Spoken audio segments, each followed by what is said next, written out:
So the first impact of COVID-19 education is international student mobility.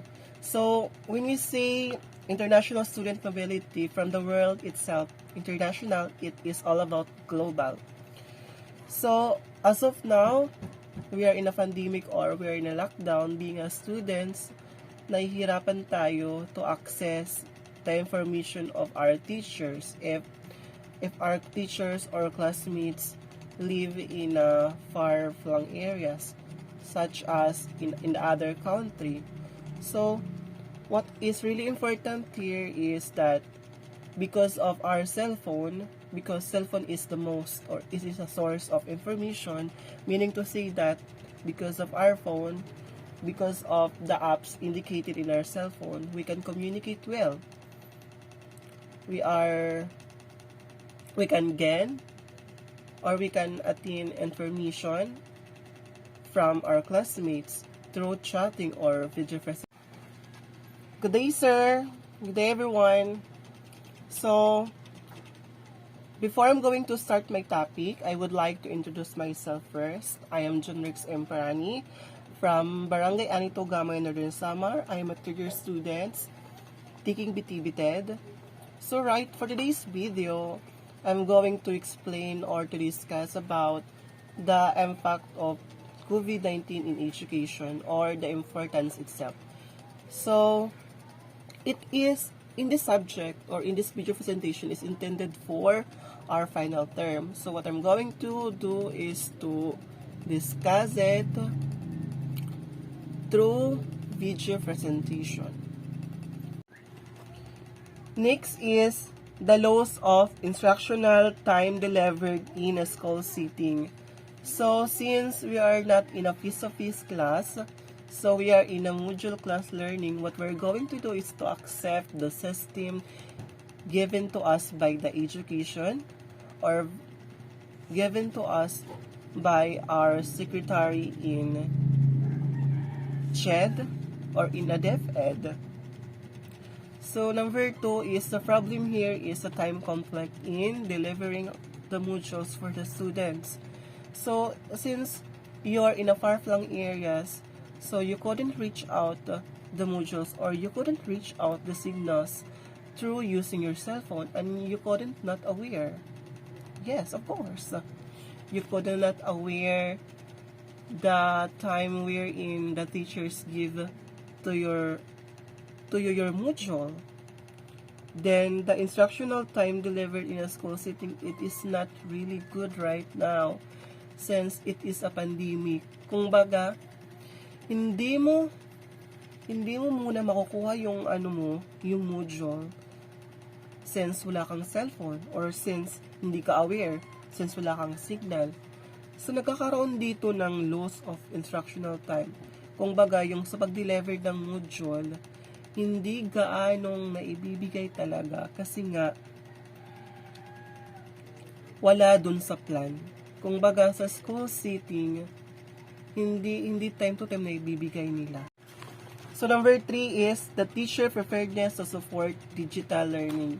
So teachers had to accept the digital learning system, meaning to say that the preparedness of the modules is posting on the messenger or in such of Google Forms.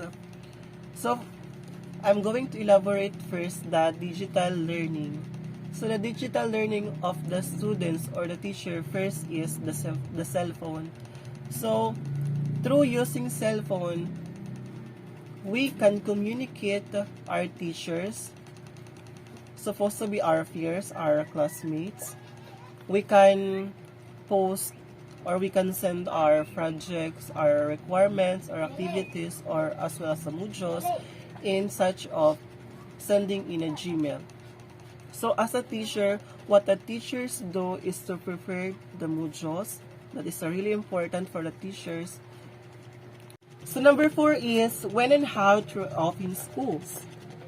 Maybe not. Di ko alam. I don't know when and how to open schools. Ang makakasagot lang dito is our Secretary on Education kasi sila yung gahawak or yung government. But supposed to be, according to the news in the movie, so if the students are vaccinated, yes, magkakaroon siya ng reopen schools. Meaning to say that yung face-to-face class system is magiging okay na at babalik na sa dati. Pero if the students are not really vaccinated, so maybe di ko alam kung kailan to mag-reopen ulit. So number 5 is class size, a critical parameter for the reporting of schools. Meaning to say that if you're going to submit your modules, there is a class size limit. Kung baga, it is called skeletal. Kung baga, pupunta ka ngayong week, pero sunod na week, hindi ka na pupunta. Magkakaroon yung schools ng sinasabing limited na pwedeng makapasok to submit their modules or to report the schools. So, nagkakaroon siya ng impact on education kasi nga meron siyang class size. Kung baga, what we're going to do as a students, you're not going to submit when a teachers not give a permission to you. So, it is a critical parameter for the reporting of schools. Meaning to say, hindi ka na pupunta sa school, tatawagan ka na lang, tapos, pwede ka nang pupasa. So, number 6 is vocational education during the COVID-19 lockdown. So, there is the impact of COVID-19 on vocational education. Since, when you say vocational education, it is more on the specialization of the students. So, since it's still a lockdown, so hindi makakapag-prep yung students kasi nga, it is more on the assessment or it is more on the evaluation. So, I'm done discussing my topic, so I'm going to recap.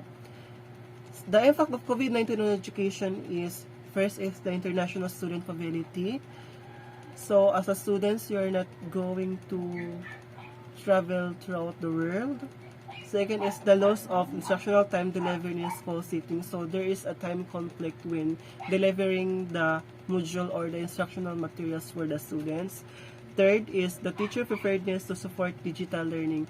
So, from the word of digital learning, since we are in the 21st century, so the really important here is our cell phone. It is a source of information, what we're going to encode. So, number 3, it's really important because nga, the teacher preparedness to support digital learning. What the teachers do is to prepare their modules or the instructional materials for the students through sending their modules in Messenger or in a form of Google. Number 5 is class size, a critical parameter for the reporting of schools. So there are limit for the students to come in the school. Number 6 is the vocational education during COVID-19 lockdown. So vocational education is not really good right now because of not face-to-face classes. So since the vocational education is more on the performance tasks, just focus on the specialization of the students, hindi magkakaroon sila ng performance. Kaya that would be all, and thank you. Good day, sir. Goodbye.